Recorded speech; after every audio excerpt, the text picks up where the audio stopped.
Flamengo conquista Libertadores e Brasileiro de 2025 e mídia projeta hegemonia. Salve nação rubro-negra, estamos chegando com mais um react aqui em nosso canal. Trazemos um recorte do canal SBT Rio, link na descrição. Com gol de Samuel Lino, Mengão bate Ceará em casa e levanta seu 9º troféu do Campeonato Brasileiro. Com isso, a mídia está assustada com o que pode acontecer no futebol sul-americano, principalmente depois que surgiu a informação sobre 1 bilhão em investimentos em 2026. Essas e outras notícias do Flamengo iremos acompanhar agora. Olha aqui, ô Vene Casagrande. Flamengo, atual campeão de tais campeonatos. São esses aqui que a gente vai falar.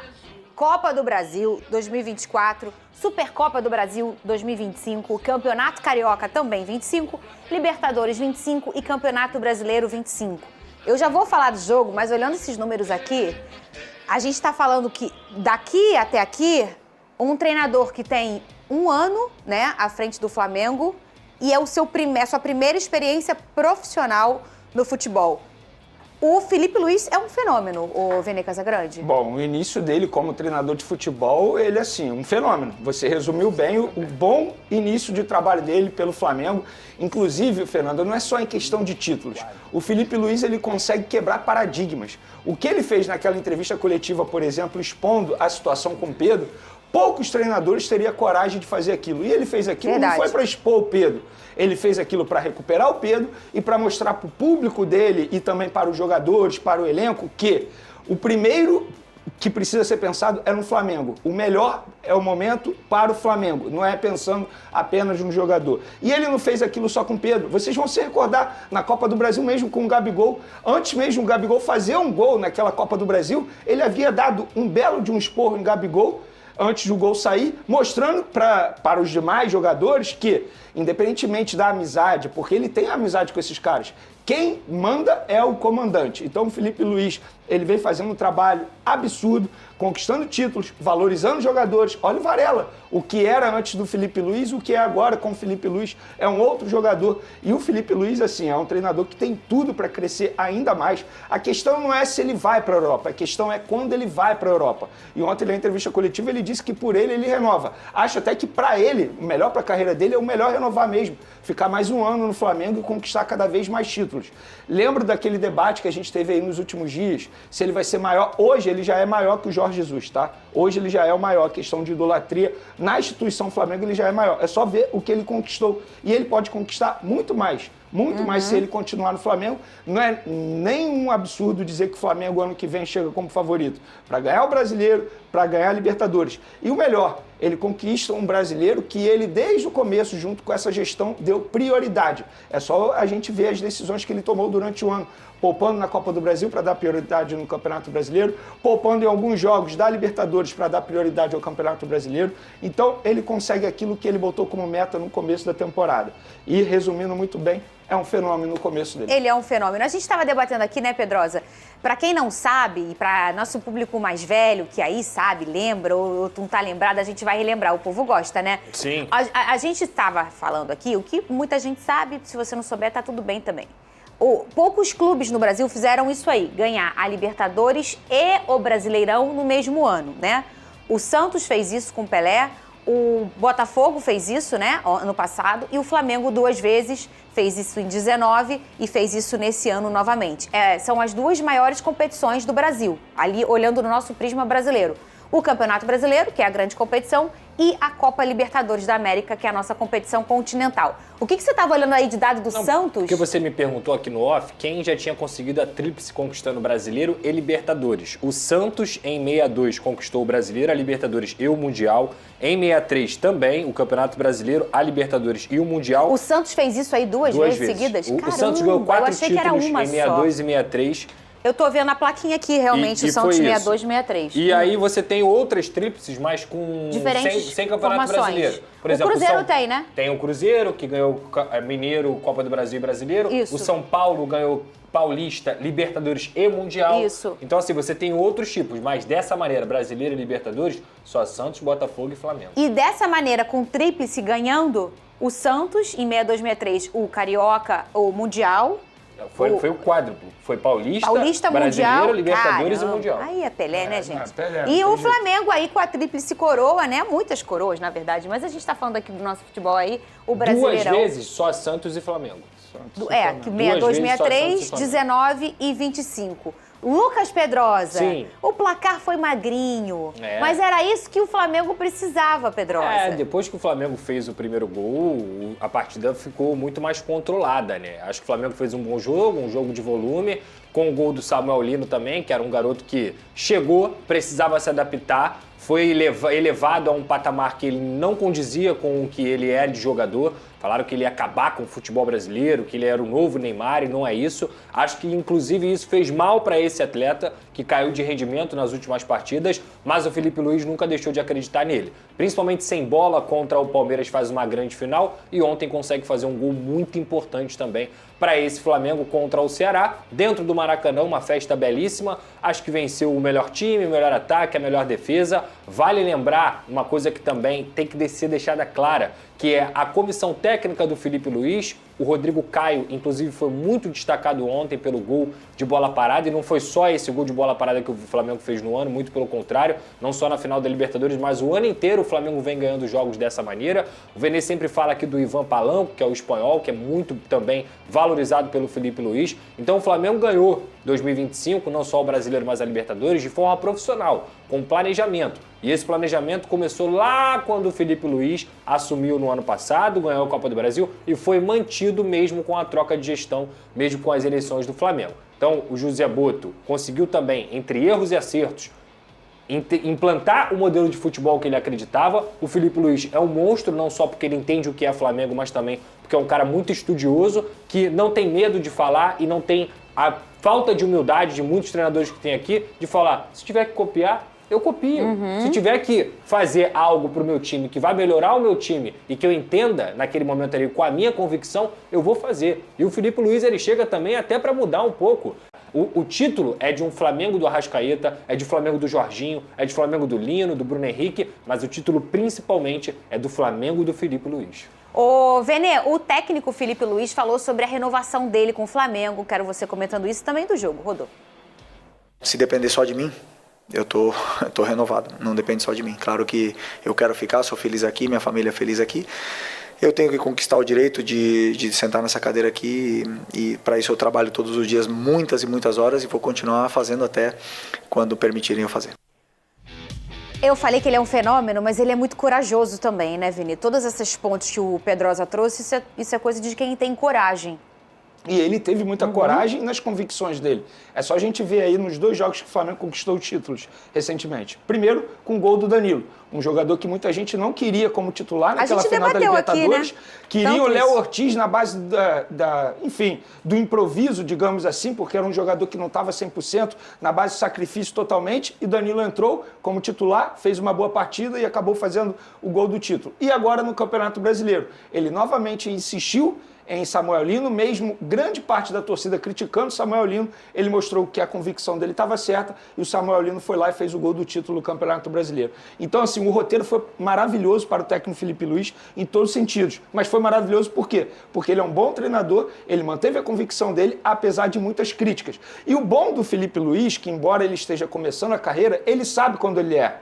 Ele chega na entrevista coletiva e ele fala, eu não gostei do meu time, eu estranhei meu time, eu não gostei do meu plano de jogo, de fato não deu certo. Então, assim, é um cara extremamente humilde para chegar na frente das câmeras e dizer que ele não acertou, que ele estava errado nas escolhas dele. E tá tudo bem, nem todas as escolhas vão dar certas. O mais importante é ele identificar que não deu certo e tentar mudar. Esse é o grande sucesso do Felipe Luiz, e não só do Felipe Luiz. Eu acho que a grande diferença do Flamengo desse ano para os últimos anos é, agora tem uma gestão profissional no departamento de futebol. Antigamente, o Flamengo se auto-sabotava. Era dirigente, amador, digamos assim, mordendo virilha de torcedor em shopping, era jogador dando soco na cara de outro jogador, era membro de comissão técnica dando soco na cara do Pedro. Ou seja, o Flamengo acabava ganhando o título porque tinha um elenco extremamente bom, mas a gestão profissional não existia no departamento de futebol. Hoje a gente vê um departamento de futebol extremamente profissional. Vene, isso quer dizer que vai conquistar tudo? Não, mas isso quer dizer que vai ficar muito mais perto dos títulos. Tanto é que mostrou no seu primeiro ano aí, porque ganhou os dois títulos mais importantes do futebol brasileiro, que é a Libertadores e o Campeonato Brasileiro. Sabe o que é mais encantador do futebol? E aí eu digo no olhar do profissional, né, do jogador. É você ser eternizado por conta de um gol, de um momento. Claro. E finais ou jogos decisivos te dão a oportunidade de ter heróis que talvez ninguém botou no bolão, sabe? Vai ser o gol de quem? Vai ser o gol de quem? O Danilo, cara, é um cara que não foi a primeira gol em final de Libertadores. Mas não é o óbvio, né? Você ter um zagueiro fazendo o gol do título. E ontem, ele não é zagueiro, mas ele foi um cara muito contestado durante a temporada, que foi o Samuel Lino, marcou o gol do título. Ontem foi o gol do título, gente. Ele já tinha tempo que vinha tentando fazer o dele, mas fez justamente o gol mais importante para o Flamengo nessa competição, Lucas Pedrosa. Foi o que eu falei, assim, com o Vene aqui, eu tava trocando ideia com ele. O Flamengo, ele fez um trabalho de recuperação tão importante que o Flamengo pode se dar o luxo de gastar mais de 20 milhões de euros em um jogador e esperar ele se adaptar. Isso não é uma coisa normal dentro do futebol brasileiro. O time que tira 20 milhões de euros dos seus cofres e não sente aquilo ali a ponto de você deixar o jogador se adaptar e daqui a pouco ele te dá os frutos, é um time que tem nível europeu, de fato. É a Europa que faz isso, que contrata jogador de 20, 25, 30 milhões e fala assim, não, essa temporada é de adaptação. O Flamengo chegou nesse patamar. Vou dar outro exemplo aqui, o De La Cruz. O Flamengo comprou um jogador à vista do River Plate, à vista, na hora, pagando lá a multa. Correu tudo normal. As contas do Flamengo correram normal. Então, assim, não é por acaso. Claro que o Flamengo é o time que mais recebe grana da TV, é o time que tem mais incentivo, é o time que tem mais torcida, e isso gera, obviamente, também mais grana. Mas se não parar em algum momento para falar assim, rapaziada, a gente precisa sangrar aqui para depois colher os frutos, que foi o que o Bandeira fez lá atrás, e é muito clichê repetir isso, mas foi isso que aconteceu. No modelo associativo, que é mais difícil, por quê? Como é que funciona o modelo associativo? O cara é eleito 3 anos e ele tem 3 anos para ganhar. Porque se ele não ganhar, ele não vai continuar. O Bandeira não. O Bandeira pensou o seguinte, eu não vou pensar nos meus 3 anos de mandato, eu vou pensar nos 30 anos do Flamengo. E foi aí que o Flamengo começou a se recuperar. Então é mais ou menos isso, cara. É um exemplo, claro, repito, são realidades completamente diferentes. Cada clube tem sua realidade, cada clube tem seu incentivo. Acho que a divisão de cotas aqui no Brasil ela tem que ser cada vez mais igualitária para equilibrar o futebol brasileiro. Mas o Flamengo, quando teve que se reorganizar, se reorganizou. E hoje colhe os frutos. O ano foi tão perfeito para o Flamengo que o Flamengo termina a temporada tendo a melhor média de público do futebol brasileiro, do Campeonato Brasileiro, e o título saiu justamente num jogo dentro do Maracanã, com mais de 70 mil pessoas. E entra nisso que o Pedrosa mencionou. A partir do momento que você tem a melhor média de público, é sinal que sua renda vai ser maravilhosa. E se o dinheiro entra e você sabe gastar esse dinheiro, faz a roda girar, óbvio que a bola vai entrar mais vezes, querendo ou não. E voltando no passado da gestão Bandeira, tem um vídeo do BAP, que hoje é o presidente do Flamengo, lá em 2012, ele falando o seguinte, participar da Libertadores tá bom? Tá bom coisa nenhuma, tem que ganhar a Libertadores. Ficar na parte de cima do Brasileiro tá bom? Tá bom coisa nenhuma, tem que ganhar o Campeonato Brasileiro. Só que para fazer isso, você precisa tomar um remédio amargo que muitos clubes não querem tomar. É só a gente ver grandes instituições. O que faz o Corinthians é um absurdo. O Internacional está seguindo o roteiro para ser rebaixado mesmo, porque não cumpre aquilo que deveria cumprir. Contrata jogador sem ter dinheiro para pagar. Antecipa a grana. Exatamente. O Flamengo seguiu todo um processo. Isso não é por acaso. E o Palmeiras também, tá? É por isso que eu falo, se os clubes não abrirem o olho, Flamengo e Palmeiras vão se tornar cada vez mais acima dos demais. A discrepância vai ficar maior. Então, a organização financeira precisa existir para bater de frente com essas duas instituições atualmente. Destaques do jogo de ontem. Quem estava à vontade nessa grande final pro Flamengo? Eu vou destacar o Samuel Lino, inclusive vou mandar um beijo para a mãe dele que assiste ao nosso programa, a Dona Vânia. Beijão, Dona Vânia, parabéns pelo filho. Viu, Dona Vânia? Deus é implacável. Implacável. Sei que ela estava extremamente ansiosa, nervosa, e ela pôde ver o gol dela, o gol do filho dela, dando o título do Campeonato Brasileiro. Eu vou destacar o Samuel Lino, o Fernandinho. De verdade, a gente precisa falar desse jogador que passou... É absurdo. O Cascal joga muito também. Parece uma tacada de sinuca. E um jogador que eu quero destacar não só nesse jogo, mas na temporada, eu não vou deixar de falar sobre isso, que é o Léo Pereira. A temporada do Léo Pereira é absurda. Considerado por muitos o zagueiro patinho feio do Flamengo, porque tem outros jogadores, Léo Ortiz joga muita bola, Danilo é importante, mas o que o Léo Pereira vem fazendo esse ano é algo assustador. Precisa ser muito valorizado pela torcida do Flamengo, além de outros jogadores, Arrascaeta, Jorginho, enfim, o Flamengo tem um baita time, mas para esse jogo eu vou destacar o Samuel Lino, não só pelo gol do título, mas pelo que ele passou recentemente, cobrança, ele mesmo fala sobre isso, que no Flamengo assim, não é nada fácil você lidar com a cobrança, ele está pagando pelo preço que pagaram por ele, mas ele não tem culpa, porque o futebol está extremamente inflacionado, está pagando também pela convocação, pelo Ancelotti, que para muitos foi uma convocação injusta, mas é um garoto que tem tudo para dar a volta por cima, tanto é que fez o gol do título do Campeonato Brasileiro. E esses gols dão uma moral e são eternos. Qual é o nome da mamãe dele? Dona Vânia. Dona Vânia, já tá na história do Flamengo, seu filho, é muito orgulho, né? A notícia de que o Flamengo pretende utilizar sua equipe sub-20 no confronto contra o Mirassol, pela última rodada do Campeonato Brasileiro, causou grande repercussão entre torcedores e imprensa. A decisão, embora incomum em um torneio de pontos corridos, tem justificativa direta. O clube carioca acaba de assegurar o título nacional com uma rodada de antecedência e, diante desse cenário favorável, optou por reorganizar toda a sua logística visando a viagem para o Catar, onde disputará compromissos importantes pela Copa Intercontinental. A conquista antecipada deu ao Flamengo liberdade para priorizar o torneio internacional sem colocar em risco qualquer objetivo dentro do Brasileirão. Com o troféu nacional já garantido, o departamento de futebol determinou que o duelo contra o Mirassol será adiantado. A alteração da data busca permitir que o elenco principal, sob o comando do técnico Felipe Luiz, tenha mais tempo para viajar, se aclimatar e iniciar os treinamentos específicos para enfrentar o Cruz Azul na semifinal continental, marcada para o dia 10 de dezembro. Para isso, ficou decidido que o grupo que atuará pela 38ª rodada do campeonato será formado inteiramente pelos jovens da categoria sub-20, sob orientação do treinador Bruno Pivetti, que já vinha trabalhando com regularidade junto às categorias de base e conhece bem o elenco que levará a campo. O diretor de futebol, José Boto, explicou todo o planejamento para a imprensa logo após o apito final da partida no Maracanã, que confirmou o título nacional. Ainda no gramado, ele detalhou que a delegação principal embarcará no sábado, dia 6 de dezembro, em um voo fretado saindo do Rio de Janeiro em direção ao Catar. Segundo o dirigente, a viagem de mais de 13 horas exige uma preparação cuidadosa, tanto para minimizar o desgaste físico dos atletas, quanto para permitir que o time comece os treinamentos de adaptação o mais cedo possível. Boto reforçou que o objetivo é chegar com antecedência suficiente para que os jogadores recuperem energia, entrem no clima da competição e realizem as atividades programadas pela comissão técnica. A adaptação ao fuso horário e ao clima também foi mencionada como uma etapa essencial do planejamento. O confronto contra o Cruz Azul, apelidado de Derby das Américas por colocar frente a frente equipes de grande representatividade no continente, está marcado para quarta-feira, dia 10, às 14h, pelo horário de Brasília. Se vencer os mexicanos, o Flamengo disputará a decisão do torneio contra o Pyramids, campeão africano, ou contra quem sair vencedor da outra semifinal. Caso avance, o clube enfrentará ainda na sequência o PSG, atual campeão europeu, em partida programada para o dia 17. Todos esses confrontos serão realizados em solo catariano, o que reforça a necessidade de deslocamento antecipado e organização cuidadosa.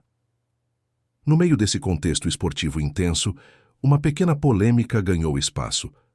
José Boto fez uma publicação nas redes sociais que acabou mirando, ainda que indiretamente, o técnico do Palmeiras, Abel Ferreira. O treinador palmeirense, após a vitória de sua equipe sobre o Atlético MG, havia mostrado insatisfação com decisões de arbitragem recentes, sugerindo que alguns títulos conquistados pelo Flamengo poderiam carregar asteriscos por causa de supostos erros de juízes. Boto respondeu sem citar nomes, mas deixando claro o recado.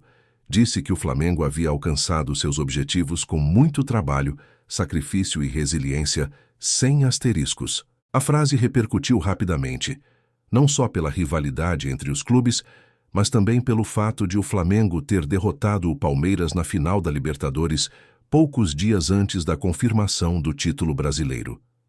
Enquanto dirigentes trocavam indiretas, a torcida rubro-negra vivia um momento de pura celebração. A partida contra o Ceará, realizada no Maracanã, marcou a despedida do time diante dos torcedores em uma temporada considerada histórica. Em 2025, o Flamengo repetiu o feito de 2019 ao conquistar o Campeonato Carioca, o Campeonato Brasileiro e a Copa Libertadores. Além disso, ainda levantou a taça da Supercopa do Brasil e coroou o ano com uma vitória emblemática sobre o Chelsea no Mundial de Clubes.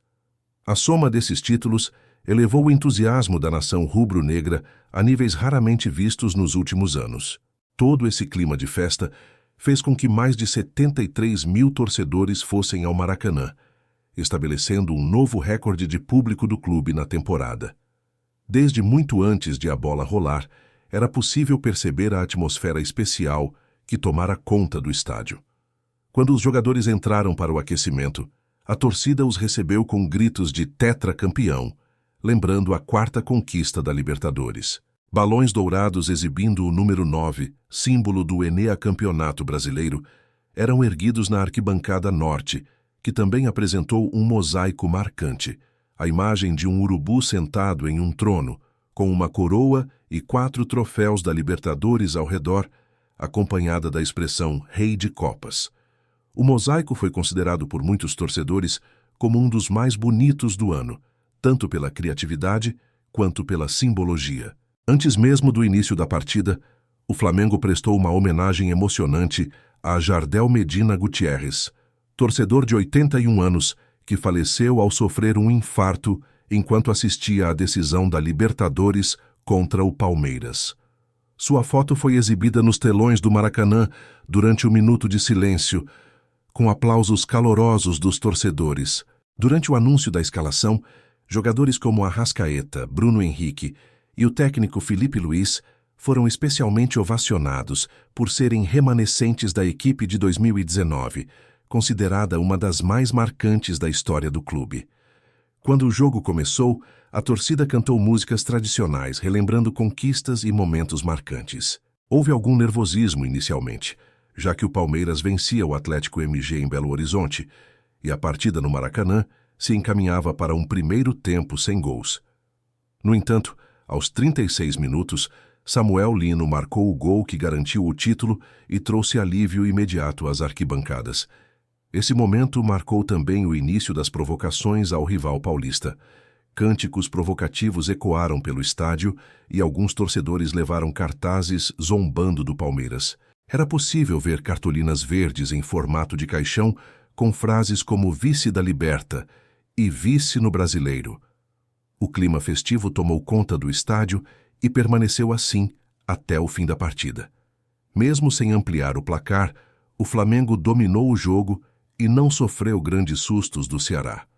Depois do apito final, os jogadores celebraram com a torcida, especialmente no setor norte, conhecido por abrigar a parte mais apaixonada da arquibancada. Samuel Lino, autor do gol do título, pegou um bandeirão e correu pelo gramado embalado pelos gritos da torcida.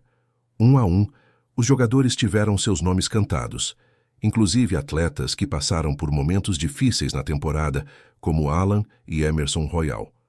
O troféu foi erguido por Arrascaeta e Bruno Henrique, 2 dos maiores ídolos recentes do Flamengo. A festa prolongou-se por longos minutos, com muitos torcedores sem querer deixar o estádio. Era como se todos desejassem que a temporada de 2025 jamais terminasse, tamanha a emoção acumulada. Para muitos presentes, a noite trouxe lembranças de 2009, última vez em que o Flamengo havia comemorado um título brasileiro dentro do Maracanã. Aquela conquista, marcada pela virada sobre o Grêmio, ficou registrada na memória de toda uma geração. Já os títulos de 2019 e 2020 foram comemorados longe da torcida ou em contextos diferentes, o que aumentou a importância simbólica da celebração de 2025. Alguns jogadores, como Pedro e Danilo, relembraram momentos de suas vidas como torcedores antes de se tornarem atletas do clube. Pedro contou que assistiu ao título de 2009 das arquibancadas, enquanto Danilo recordou que viu o Flamengo ser campeão quando ainda estava na concentração do América MG. Toda essa narrativa mostra como o Flamengo vive um momento singular em sua história. As conquistas acumuladas no ano, a festa da torcida, a confiança nos jovens da base para encerrar o Campeonato Brasileiro e o foco total na Copa Intercontinental traçam um cenário de grande otimismo e ambição. A decisão de utilizar o time sub-20 contra o Mirassol não é apenas uma escolha logística, mas também uma demonstração de força e planejamento. O clube entende que o futuro passa por uma integração ainda maior entre categorias e pela preparação cuidadosa para desafios internacionais. O elenco principal seguirá sua programação rumo ao Catar, buscando novos feitos e tentando reafirmar o protagonismo do Flamengo no cenário mundial. Enquanto isso, os jovens da base terão a oportunidade de representar o clube em um jogo oficial do Brasileirão, vivendo experiência importante para suas carreiras. O momento é de celebração, mas também de foco e responsabilidade. O Flamengo quer terminar o ano da mesma forma como o viveu, com intensidade, paixão e disposição para conquistar sempre mais.